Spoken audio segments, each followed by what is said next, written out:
Everywhere we go, we are surrounded by screens, surrounded by people whose attention is fixed on screens.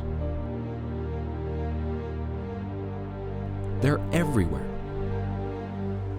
Have we entered a techno-utopia or a virtual prison?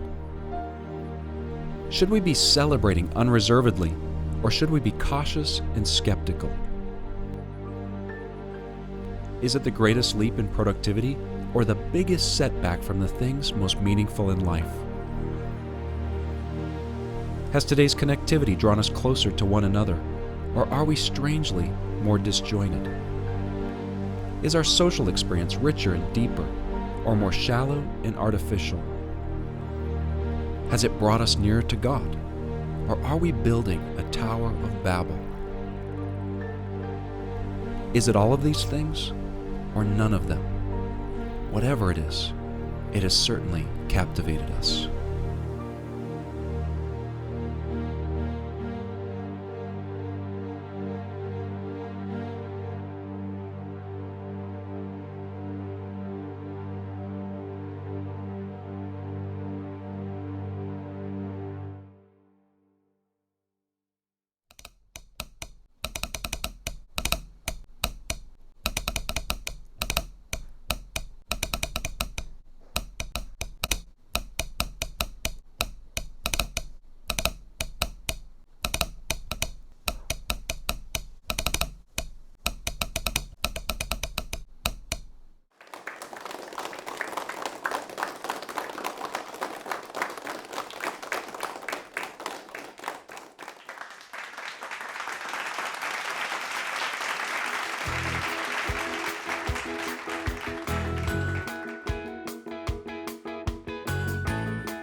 To say that things have changed dramatically since the first telegraph in 1844 is an understatement.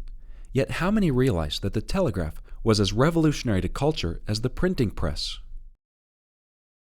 Well, the telegraph was truly a milestone in human communications.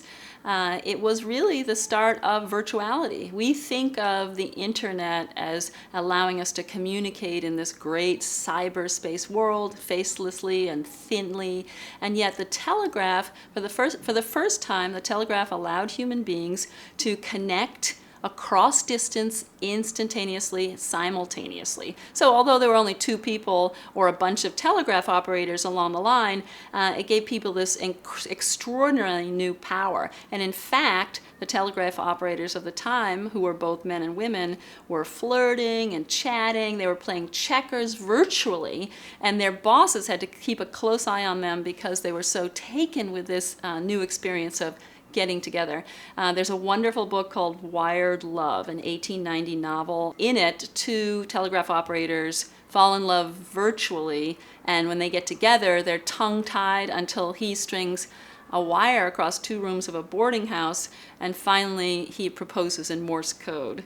So bingo, we had virtuality more than 100 years ago. The importance of that is that these changes in our life have been building for a very long time. All that we're struggling with didn't come in with the BlackBerry or the iPod. So we need to look deeply back in history to understand what we're wrestling with. Until the invention of the telegraph, it was not possible to communicate any information beyond earshot or eyesight simultaneously. Or as Marshall McLuhan stated, it was not until the advent of the telegraph that messages could travel faster than a messenger. The telegraph paved the trail for telephones, radio, television, and the internet. It created a new era of simultaneous living. No doubt things have been changing fast. Who would have imagined that the family in the 50s who stopped in front of the department store window to admire the new display of TVs would give rise to a society with more TVs than children per household? In fact, there are now more TVs than there are people per household. My family doesn't fit the national average. God has blessed us with 4 children, and many might think we're odd for not having a TV in our home. I began traveling across the country with my family after starting a nonprofit organization in 2005 called Media Talk 101, which is dedicated to teaching about media discernment in the light of following Christ. I've had the opportunity to speak at churches, schools, camps, and conferences, and also began producing materials to help educate others on the subject. This was not something I'd anticipated ever doing years ago when I got my start in ministry. After high school, I moved to Chicago to work with a church, reaching out to inner-city children and youth. I started to use my skills of freestyle BMX riding for outreach purposes, as a platform for sharing biblical truths and the life-changing message of the gospel of Christ. This was the beginning of my ministry to youth and adults that has now spanned over 2 decades. What started out with a bicycle eventually branched out into music and then ministering as a pastor. In all of this, I recognized that media and entertainment was one of the biggest stumbling blocks to spiritual growth and family health in our nation. I know I'm not the only one concerned, so I set out to interview other authors, speakers, pastors, and teachers on this subject. And there are several concerns that are usually brought up. The first is media consumption. Presently, the screen time for the average American child is over 53 hours a week. And so, we have a very out of balance diet in terms of activity diet for the typical American child, and it's overbalanced in the direction of media and technology. The average young person, by the time he or she graduates from high school, will have seen anywhere from 18,000 to 22,000 hours of television. That means they will have spent more time in front of a television set than they will have spent in a classroom. And the kids are doing the social things out of class all the time. They average, according to Nielsen Media, 3,339 text messages per month. When Pew Research did a study of youth and digital tools, they were astounded by the number of teenagers who sleep with the cell phone under their pillow on. If a text message comes through at 2 o'clock in the morning, they want it to wake them up. All of the technological devices that have emerged in the last 100 years have resulted in an all-you-can-eat media buffet. And over the years, we have been conditioned to pile more and more on our plates. Aside from the amount of time that is spent, are there other concerns regarding media consumption? I took a trip to the Seattle Children's Research Hospital to meet up with Dr. Dimitri Kostakis, who is one of the nation's leading research doctors studying the effects of media on young children. The newborn's brain triples in size in the first 2 years of life. It's an extraordinary period of brain growth, unparalleled over the entire lifespan. And it does that in direct response to external stimulation. So, if you will, the minds of children are fine-tuned to the world in which they inhabit.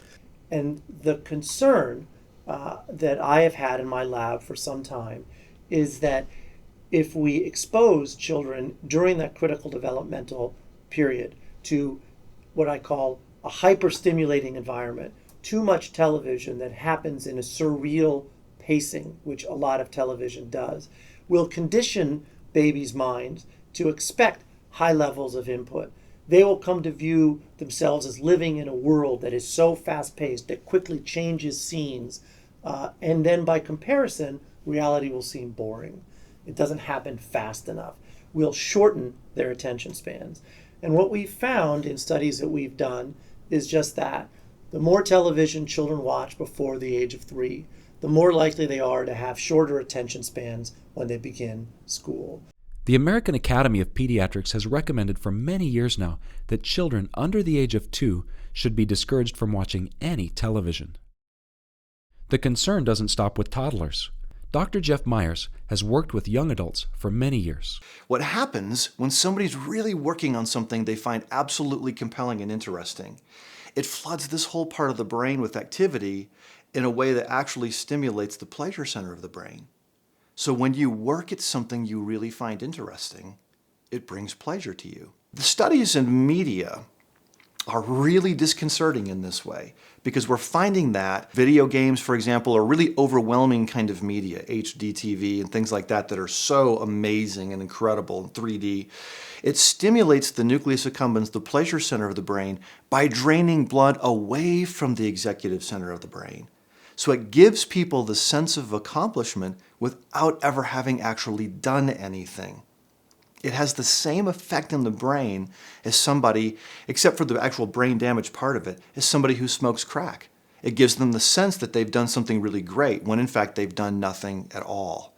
That's the effect that so much of the media has on kids today. And people ask me, why are so many young men passive? I can tell you the answer. It's very simple. We've arranged the culture to trick their brains into thinking that they've done something when in fact they haven't. When the first home video game console, the Magnavox Odyssey, hit the market in 1972, it was unlikely that anyone could fathom the impact video games would have in homes almost 40 years later. In 2007, a remarkable record was set by the video game Halo 3. It had sold $170 million worth of games in 24 hours. That was not just a video game sales record, that was an entertainment industry sales record that was soon to be upstaged by Grand Theft Auto 4 and recently topped by the release of Call of Duty Black Ops, which sold $360 million in 24 hours. There is a great need for concern. Every parent needs to be serious in thinking through all of these media issues. Now, 10% of children, according to the studies that have been done on this, are actually addicted to video games. They don't even have a category in the Diagnostics and Statistics Manual for this kind of addiction. But the scholars have found that when you look at the addiction to video games, it parallels one-to-one a gambling addiction. So parents who are not concerned are actually saying, it's okay with me if my child has a crippling addiction. I had a soldier come into my office and he said, "Hey, chaplain, I'm having nightmares and I'm having a difficulty sleeping. I keep seeing myself shooting at people and getting shot." I said, "What is your job?" He said, "I'm a mechanic." I said, "Have you ever been outside the wire to actually be confronted by the enemy?" He said, "No." I said, "Do you play video games?" He said, "Yeah, chaplain, I play a lot." I said, "Man, you need to stop. You haven't been shot at by the enemy, but it's the video games that's messing with your mind. It's the video games that's giving you combat stress. You're not getting combat stress from combat. It's that." When you talk to your son about his violent video games, you'll find out if he's addicted because he's going to go off the deep end because you're offending him. He's defending what he's addicted to. Talk about his sister and he won't say a word. Talk about Modern Warfare 2 and he's going to go off the deep end. Video games have embedded in our culture, and there are multiple concerns notwithstanding the ones already addressed. There are moral issues as well as concerns about the use of time, the potential of video game addiction, but also the false sense of accomplishment and the fostering of escapism. The escape ramps from reality are everywhere, and we have way more escape routes than we've ever had before. We have young people playing their computer games, escaping into the world of the avatar. And this is 20, 30 times worse than it was in the 1970s. You remember in the 1970s when we had one computer game, that was Pong. I didn't know anybody addicted to Pong in the 1970s. Beep, beep, beep, beep. It was hard to get addicted to a game like that. That was back in the 1970s. Well, now 40 years later, there are hundreds of times more men addicted to these games. They're not really experiencing or living anything, you know. It's a complete waste of time. And there's so much God wants us to do with our talents and our treasures, rather than spending our hard-earned money and spending the valuable time, the finite time that we have to actually gain the rewards that you get from winning those video games, there's no real reward that translates into real life. And so that's part of the challenge for those folks that are ingrained into those video games. That's not real life. Get outside and experience real life. God has rewards for you outside of your cave, with your computer, with your TV, your iPod, or your PSP or Xbox. There's real life out there to live. And these things are providing more and more opportunities for men to do what they want to do. They want to get away from reality. They want to escape from the real issues of life. And because of that, it's going to affect our very civilization, even as it affected Rome. Getting away from reality is getting away from God.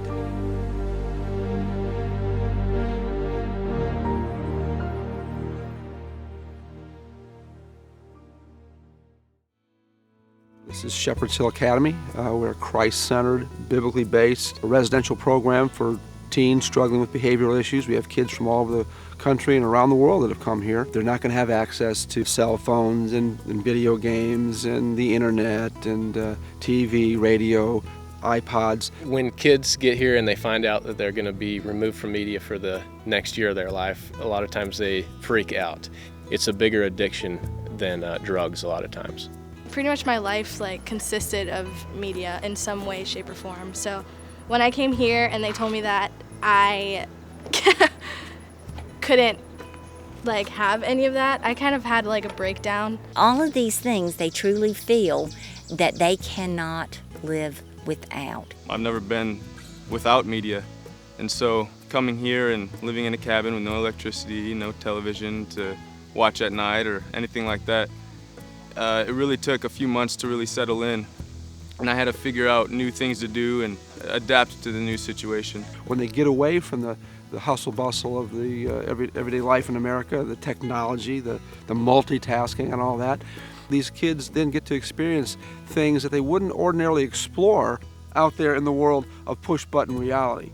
99% of girls that I know can never say that they have debarked a tree before or built, maybe people have built a fire, but I know that I would have never built a fire. I have not seen any kids have a heart attack, have a stroke. Haven't seen any kids fall over, as a result of losing media for a year. They generally make it through pretty well. At home, I would be a miserable person. I'd rather be to myself. But now, without the media, I ask for other people's presence, and I love being with other people in relationships like that. Very seldom do we have any rebellion over, give me my stuff. I can't live, I can't breathe. Every day they are totally surprised that they enjoyed the day without any of their other life. I found that there's more of a freedom without media, in all honesty. I love that my phone's not ringing all the time. I love not getting text messages all the time. I love not flipping on the TV and sitting there like a bum. We get things done, we're productive here, and I like that much better than having a bunch of media or playing video games or something like that. Once you're here, you realize the things that are more important in life, and you learn to take look at life in a different perspective, and your priorities straighten up a little bit. I guess it's kind of clicked with me that I don't need it. Yeah, it's entertaining at times, but it's not necessary. And you're going to find out just how exciting life can be, just how wonderful life can be, just how joyful life can be, just how real you can be in the midst of a world that is phony.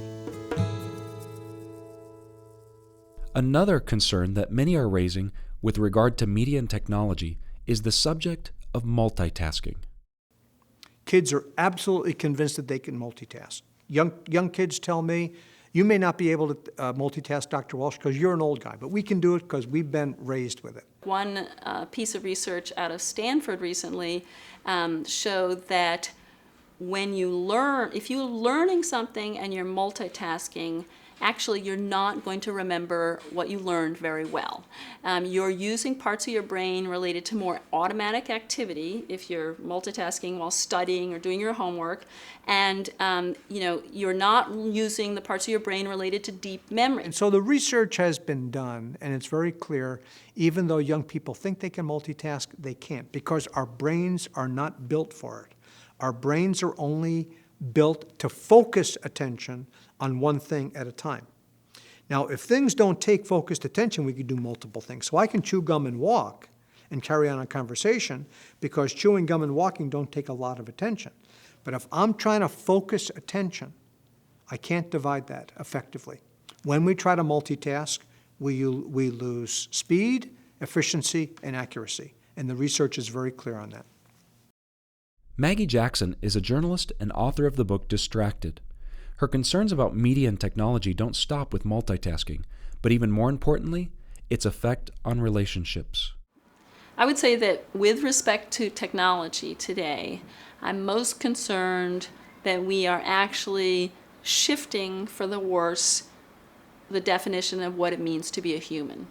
If we are satisfied with the snippet relationship, with the faceless communication, even for our most intimate loved ones, then we stand a chance of roboticizing relationships. I think that step by step we can make our technologies return to their rightful places as tools. They're not panaceas, they're not lifestyles, they're not, I don't think, appendages.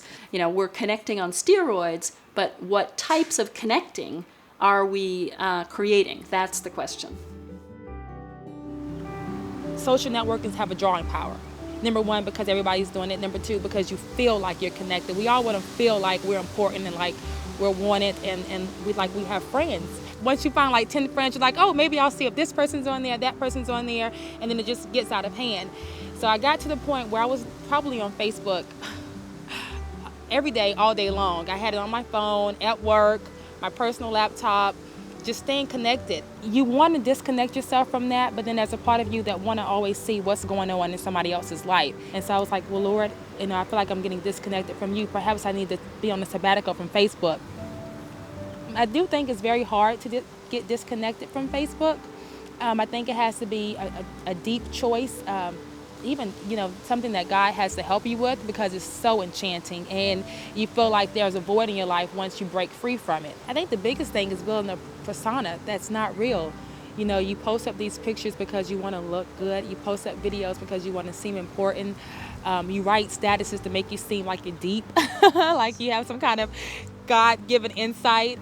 I think it's more shallow with relationships on Facebook. It's distorted because we feel like we are getting more connected to people because you have a scope into their lives. I won't say I'm going to be off Facebook forever, but right now I do enjoy this feeling that I have of being away from Facebook. I just feel like I have more time to do more things. It's just a piece that you can't experience any other way. When you're really down and out, you can't go to Facebook. It's those face-to-face, the family, your closest friends, your church, that's going to be there for you. Social networking sites are an enhancer for life relationships, but it's not a replacement.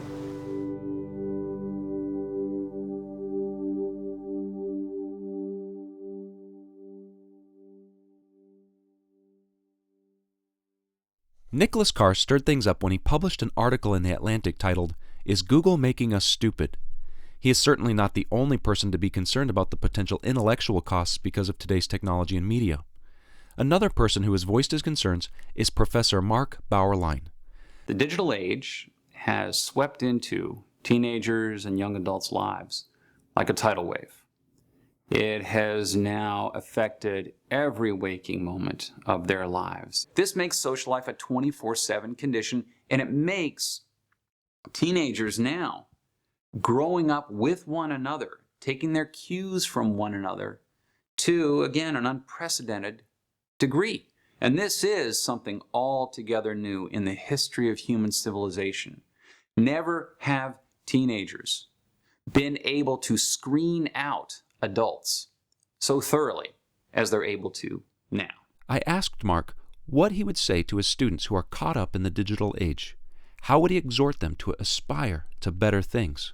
The more you hang out with one another, the more you get online and interact back and forth, the more you just become a mass. You know, it's a great big race to the middle. That's what happens to you if you don't do something different with yourselves. And that means reading books, knowing a little bit about history. Read Witness by Whittaker Chambers, his biography of being a communist spy and then turning and going to the government and giving evidence about espionage, communist espionage in the United States. This is a great story. You should all know this. You'll encounter people who actually faced real stakes in their lives.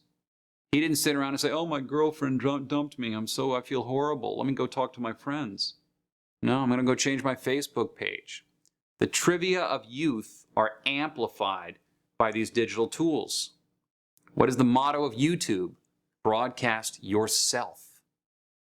Well, guess what? Yourself may not be that important. That may not be such a great subject to focus so much time on. One of the dismaying things about you guys is you get together and all you do is talk about your friends and what you do. You don't talk about anything else. You know how boring you are? I give them that, and they look at me and roll their eyes. Well, there was the scholar from New York University named Neil Postman. Really important guy. Wrote a book called Amusing Ourselves to Death. The title of the book should tell us something because muse means to think. Means not. So amuse means to not think. You should think of that next time you go to an amusement park. This is where people go so that they don't think, right? That's the idea. He actually proves in that book, the more television you watch, the dumber you get. 3 years ago, I picked up a copy of Neil Postman's Amusing Ourselves to Death. He was a college professor, and one of the exercises he'd have his students do was to go on I believe in the book it was a 1 month media fast, so I just decided to do the exact same thing. 1 month, let's just shut down all media. No television, no internet, no blogging, and anything that was digitally related. Our children were not initially enthusiastic about the Media Fest. They were terrified. Our first impressions were rather shocked and a little bit scared. But as we got along closer to the day and we were praying about it, we were thinking about it a lot, we were excited. I don't think one of our children would say, no, we wish we never had to do it, because there is a benefit. It just gives you perspective on how much time you're spending doing stuff. I couldn't stop thinking about music, just wanting to turn on the radio or just look up something just for fun or just watch a quick movie. It was pretty shocking how addicted I was, and I didn't like that at all. And it kind of helps, if any sort of addictions are building up, it kind of helps to break those. It is a fast, and it takes time, and it's not just one day and then you're through with your pain. No, it keeps going. But then once we get near the end, it's easier, you enjoy it, you really can see the difference. It's not just about taking away. If all you do is take away from your kids something and leave them nothing, they're in no better spot. They loved the extra time of playing basketball with Dad or playing cards with me or just working on extra things.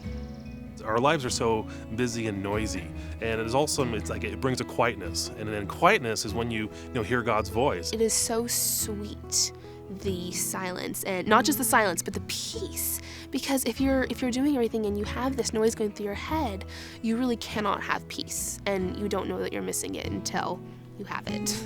Most important thing for me, for my kids to have, is that they would love God with all their heart and know Him and live their life in relationship with Him. This has been so good in our lives, and it hasn't been boring at all. We're not just saying no media, but we're saying use it in responsible and God-glorifying ways.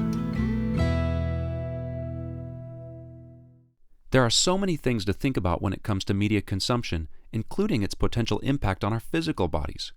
I've read many articles on effects ranging from hearing loss due to headphones, eye strain from hours of screen time, the ongoing debate whether cell phone use can cause brain cancer, kids getting carpal tunnel syndrome from so much texting, car accidents caused by texting and driving, and the list continues on.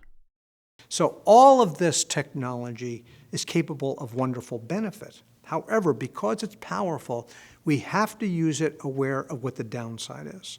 And there are downsides, and some of the downsides are physical. We know, it's intuitive and it's backed up by research, that kids who spend the most time in front of screens are also at the higher risk for overweight and obesity. We know, for example, that sleep is impacted by that. And so kids who watch a lot of media, particularly arousing media, particularly violent media, shortly before they go to bed, we know that sleep is delayed and sleep is often interrupted. Aside from the content, aside from the what of what young people are doing with the media and technology, we need to pay attention to how much, because it has a big impact on things like exercise, sleep, nutrition. And all of those things are very, very important, not just for our cardiovascular health, but for our mental health and our spiritual health. The subject of media consumption is a big enough topic on its own, but you can't stop there. What if much of the media being consumed was unhealthy, or even worse, was found to be toxic? It's not just how much we are consuming, but also the content. What are we consuming? I think most parents instinctively, intuitively know that there is content out there in entertainment, TV, films, video games, you name it, any form of media, that's not appropriate for a child. And the scientific research backs up that instinct that parents know there's harm there. I'm hugely concerned that today's media influences attitudes and behavior. And because it influences attitudes and behaviors, it can do some great positive things. But it can also do some incredibly negative things.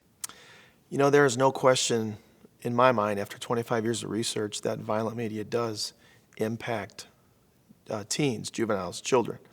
In my studies, I found there's two people that don't think violent media impacts them, and it's the people who are totally addicted to the violent media and those who sell it.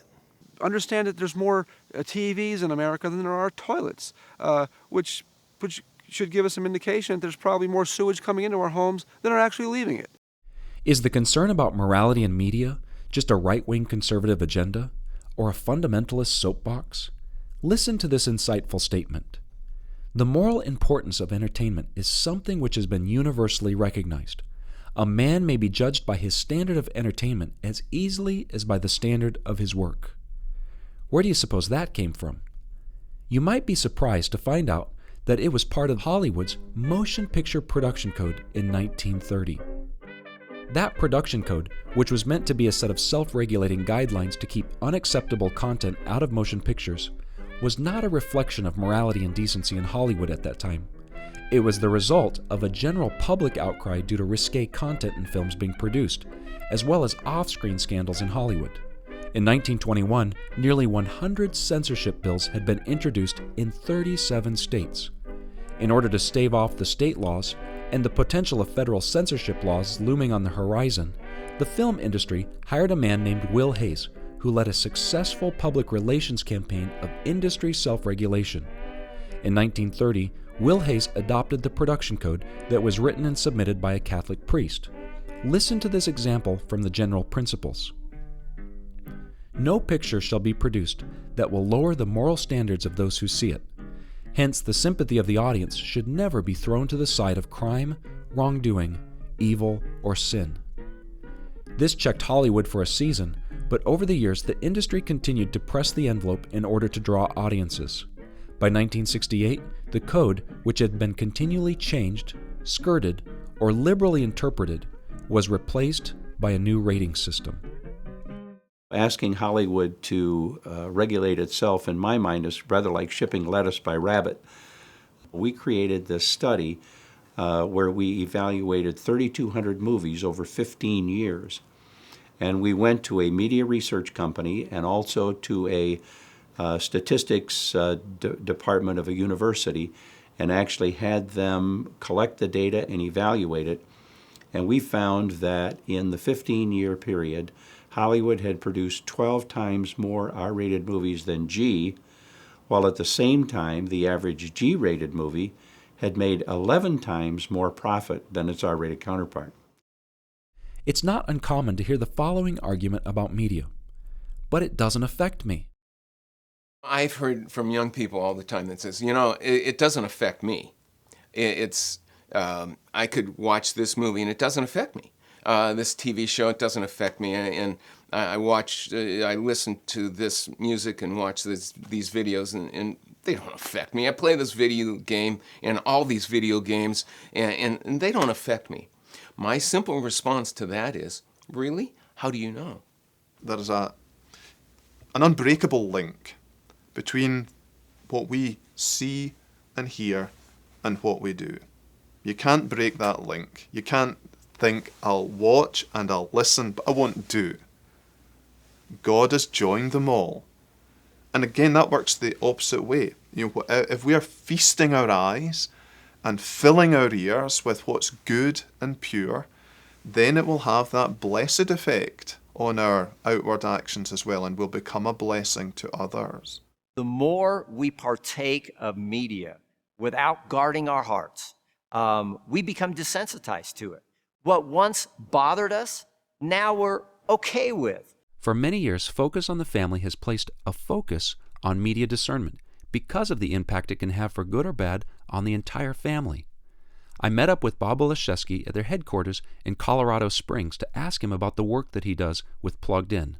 My passion and my calling is to help the body of Christ, young people, moms, dads, the whole gamut, honor Jesus Christ with their entertainment choices.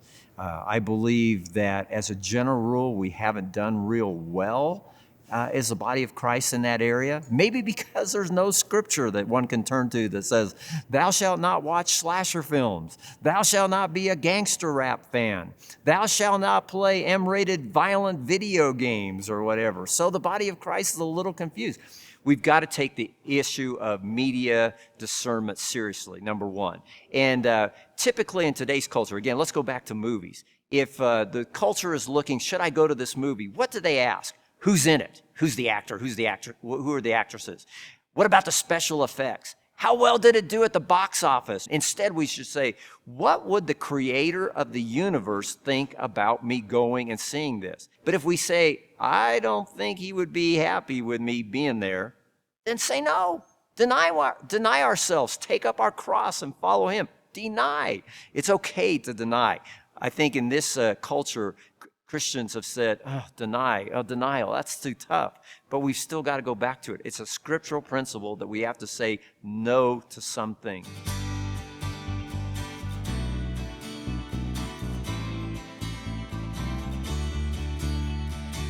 I had to practice almost every day, do my tricks, and do the same thing over and over again. And that's something that I feel as a younger generation that we don't get. We always want everything now, and there's really not much of a satisfaction from it. It's just a cheap feeling of happiness, and then you're looking for that next high, when the more important thing is just working at something and getting that real joy, the real satisfaction from it. There was a point in my life where I thought that media really didn't have an effect on my life.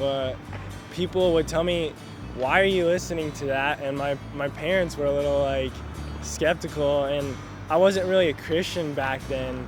And even as I started to become a Christian, I still listened to some bad music, some hardcore with some screaming and the cussing, and it was just horrible. I look back and I'm like, what was I thinking? I wasn't like I was gonna go out and kill somebody, but it was still that those thoughts were in place of what I could be thinking about. I was doing a media fast for a couple weeks, and after that, I slowed down with media altogether. It's just amazing how much time I gained when I stopped, and how I could actually hear God's voice talking to me, just allowing him to speak to me. It was so amazing. I really feel that media has taken my generation captive. It's turned our thoughts to other things so that we can't even think about God. We don't have time. We're too busy. Busy doing what? Ephesians 6:10-11 says, "Finally, be strong in the Lord and in his mighty power. Put on the full armor of God so that you can take your stand against the devil's schemes. So it's not only about not letting the bad media in, but it's about replacing it with something better, with good media, with good books, the Bible, good Christian films, something that gets you thinking about heavenly things so you are more transformed to be like Christ. I'd really like to challenge younger people everywhere, try a media fast, see how that goes, and he will show himself to you, and he will make it worth it to not listen to that song or watch that show or be on the computer for hours on end. So put on the full armor of God, get in the Word, let's take a stand. Let's be a generation that is no longer lazy and apathetic and stand for something that we believe in, something that's real, something that's right, something that's holy and good.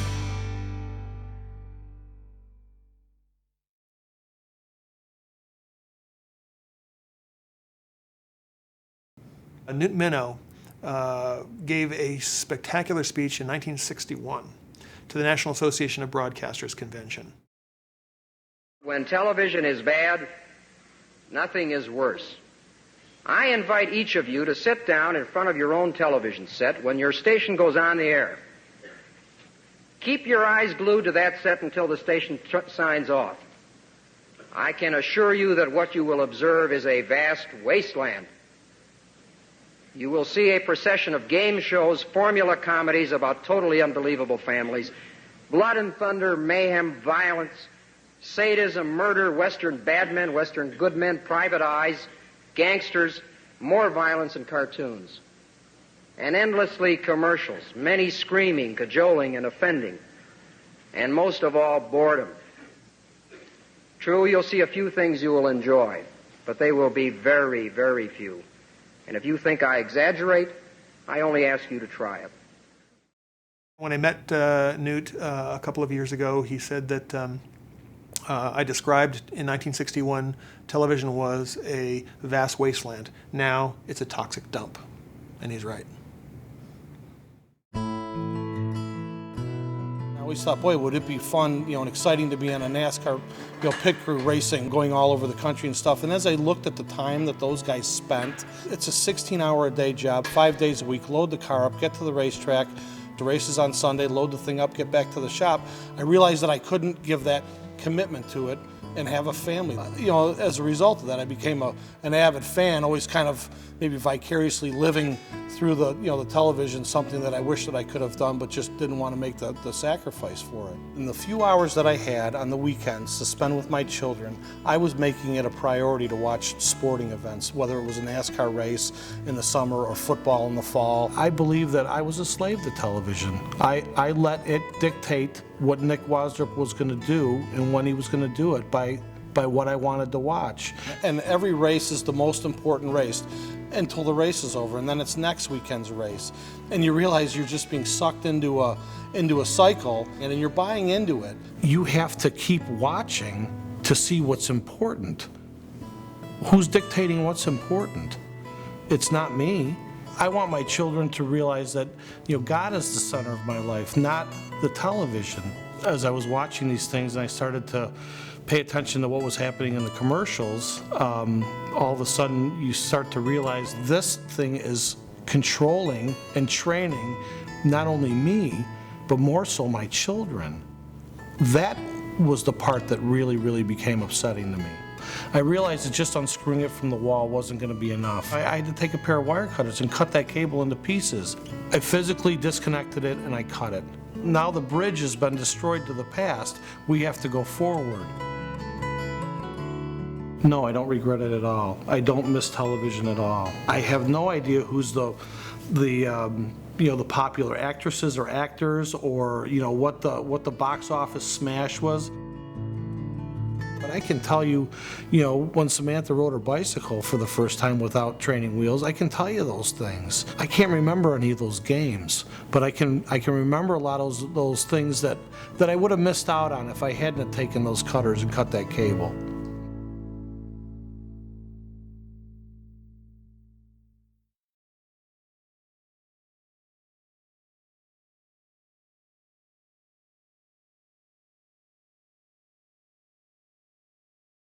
When talking about the content in media, many people are rightfully concerned about morality and decency.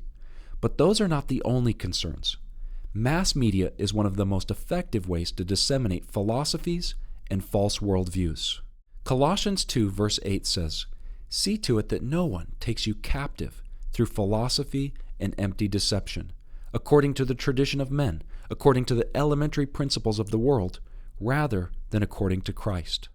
Today's media is, before it was ever a video, it was some man or woman's thought and idea. And God says, you keep shoving the empty philosophies of this world that are against biblical values instead of on what Christ has said, you will struggle, number one, with your faith in Jesus Christ, number two, the joy of your salvation. Where do you find the empty philosophies of this world?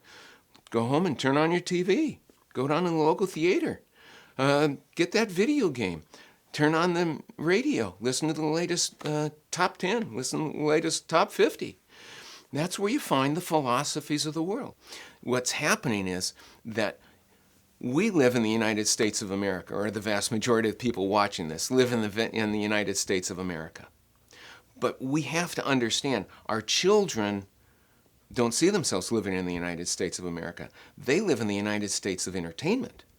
And the Constitution for the United States of entertainment has been written by MTV. And you say, well, my kids don't watch MTV. They live in a world that is governed by the values of MTV. Robert Pittman, the founder of MTV, knew exactly what he was doing. He told the media, we don't just shoot for 14-year-olds, we own them. And as I thought through that statement, it reminded me of a statement that Adolf Hitler made when he was in Germany. He said to the parents, you're saying we don't want to come over to your side, and I say to you, your children belong to us already. The future is now in our camp. You are irrelevant. As I think that through as a parent now, looking back on those days, I realize that the media is not neutral, that there are agendas out there attempting to infiltrate and get into the minds of kids without them ever having to think it through logically, to change the way they think, the way they live, the way they vote, so that the future becomes more like what the secular humanist thinks will be paradise, rather than what honors God.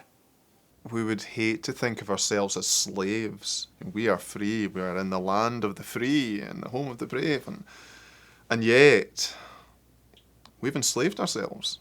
Many of us have. And we don't, the worst kind of slavery, we don't even see the chains. And in fact, we think it's freedom. And we need the work of God in our lives to show us our chains, to show us what we've made into our idols that are enslaving us. Idolatry, from the biblical perspective, anything that takes you away from your focus on the living God. You know, Jesus said this, unless you forsake everything, you cannot be my disciple. Unless you love me more than father, mother, wife, children, brother, sister. You know, he said, you cannot be my disciple. But I kind of wish he stopped, with that. No, he said, and your own life, unless you love me more than your own life. I was a very angry, frustrated, depressed, suicidal individual, and I listened to a lot of angry music. And I believe that music only encouraged those really disturbing feelings inside my heart, and they didn't at all satisfy the need that I had in myself. And instead, that angry music that I was constantly listening to became very addictive, and I always needed noise. I always needed something thrashing. I definitely was in bondage. For me, media was an alternative reality. It was something that could help me escape the issues of my life, to not address them, to not pursue relationships or people, to not be committed to relationships as well, or much less to my relationship with the Lord. When I felt like I was really struggling and being challenged, it was really hard to open my Bible and say, help God. It was much easier to just turn on my iPod and blare music. And now I realize that the music only just distracted me from turning to the Lord. I still had to turn to Him. I was just taking forever to do it. When I grew to know the Lord, when I accepted Him as my Savior and He saved me, it just changed. It was just amazing what he did in my life. I believe that music actually was an idol in my life. So when I was able to recognize that, when I was able to let go, there was such incredible freedom. I am endeavoring as a follower of Jesus Christ to embrace the things that he values. And because I love him, I want to be able to choose media that glorifies him. We live in a media-saturated society, and there are many, young and old, who have been taken captive in one way or another. But is there hope of finding freedom? I was challenged to go on a media fast from television for a month, and so I took that challenge, and it was very, very difficult at first. I wanted to plug my TV in every day I came home from work, but finally made it through that month, and the thing that got me through was just filling my time with other things. Foraging is going out and finding food in the wild. It's not grown by a farmer. It's not cultivated. And so you go out and you actually have to pick it and find it in the wild. This here is violet, and actually makes a very good pot herb. A lot of the things that I've filled my time with is foraging, but also playing the guitar, spending time reading the Bible. It's been 5 years now that I haven't had a television in my house, and it has made a deep impact on the way I live, because I don't just get home and sit down in front of the television.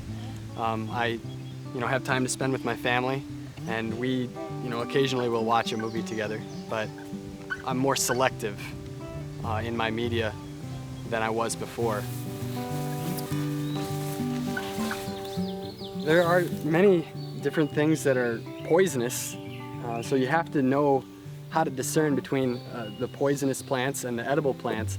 One of the ones I've been reading up a lot about lately is poison hemlock, which to the novice it would be easy to mistake that with what is a wild carrot or Queen Anne's lace. And so it grows all over the place, and it looks very similar, but it's deadly. And it's the same with media. It can be used for good or bad, and knowing how to discern between those things is important. It took eliminating that influence on my life and that time waster in order for me to make time to spend with God. I don't know very many young people that would decide to make a life change like that. Do you think they should? I do think that they should. I think this world would be a completely different place if we weren't all glued to a screen. As I set out to make this documentary about media's impact on our culture and the growing need for discernment, I have personally witnessed a growing concern, not isolated to the Christian church, but clearly evident in the general population of this country as well. It's not the subject that people have a problem with, it's the steps that need to be taken to find freedom that many people are uneasy with. Maybe uneasy is too soft of a word. I have great hope that things can change for better regarding media discernment and making wise media and entertainment choices. But that will take some action in our personal lives, in our homes, in our communities, at our workplaces, and in our churches. And the best place to start is to consider this area in your own life. It's easier to think about someone else who may need to make changes in their media habits, but each one of us needs to take inventory of how our lives, our relationships, and our walk with God are impacted by the digital age. The advice that I would give to other parents, and I've learned this lesson well, both by doing the right thing and often doing the wrong thing, and that is teach your children the value of guarding their heart. It is so important. That is, it's the most precious gift that God has given you is the heart of that child. Don't ever waste it or misuse it. There's a need to break free from these chains that bind us. In a sense, we're held captive. We're like prisoners in this culture. And so the first thing is to become aware of those bars, those chains that are actually binding us. And that comes back to an issue of discernment. We need to begin to understand that we need to be thinking biblically about every area of life. I would point out that families have always entertained each other for 5,800 years, for 5,900 years of world history. Families were engaged in these entertainment appointments together. They'd gather around the fireplace and they would play the music and the children would dance. They'd pop the popcorn. It's called entertainment in community. And it's something we need to bring back in this very, very lonely, existentialistic, narcissistic, self-oriented age. True freedom is saying, I want to serve God. I'm aligning with Him. I want to find out what pleases Him, and what pleases Him is what I want to do. It's the attitudes I want to have. It's the behaviors that I have, not because of legalism, but because He loves me so much. Youth like energy and fun. We need to point them into a positive direction, the positive things that we can do as Christians. And I think that needs to be more of a focus. Show them the positive things and the positive joys. God wants us to have joy. He wants us to have energy and excitement, but He wants us to be a part of that too. And we need to bring God into everything that we do. Reality, when it comes down to it, I think is way more exciting than what you see on the silver screen. When you begin to see what's going on in God's reality, with God's story, you're going to really get engaged, and your children are going to really start to get interested in reading the Bible, reading the history of the world in Scriptures, and reading the history of the world in the history books, because after all of this is God's story. And then they're going to understand that there's something going on right now, and this story continues, and they are living out one of the most, in fact, the most exciting dramas that you could ever create, and it turns out it's real, and you're a part of it. When you unplug, peace in the home, communication, intelligence, all of these things that are part of God's design for us begin to be restored. You know, in Colossians 2 verse 8, it talks about people being captivated, being captured really by the things of this world. And to rescue people, they have to be recaptivated. They have to be captured by something else. And you know, that's where I think we want to come to our young people with, not just our young people, but all people, and say, hey, there's something even more exciting, even more wonderful over here. Come and be captivated by Jesus Christ. Come and let Him capture your affections, capture your talents, capture your mind, capture your whole life. And you know, that is not slavery, that is freedom.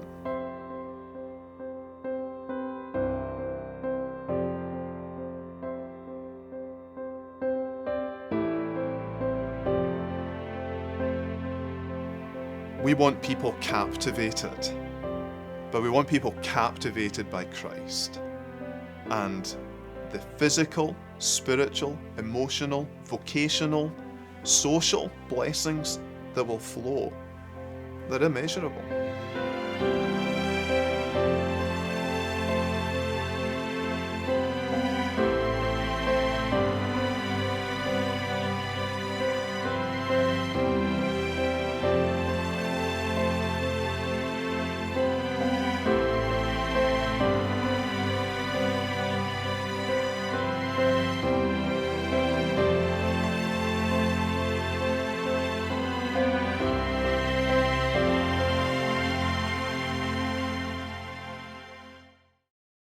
We look to you to find freedom from the chains that bind us here, and we long to run the race before us, looking to the prize. Fix our eyes on you, fix our eyes on you, captivated, Lord, by your holiness. We fix our eyes on you, fix our eyes on you, pressing on each day toward the finish line. We look to you to find freedom from the chains that bind us here, and we long to run the race before us, looking to the prize. We fix our eyes eyes on you. Fix our eyes on you. Captivated, Lord, by your holiness. We fix our eyes on you.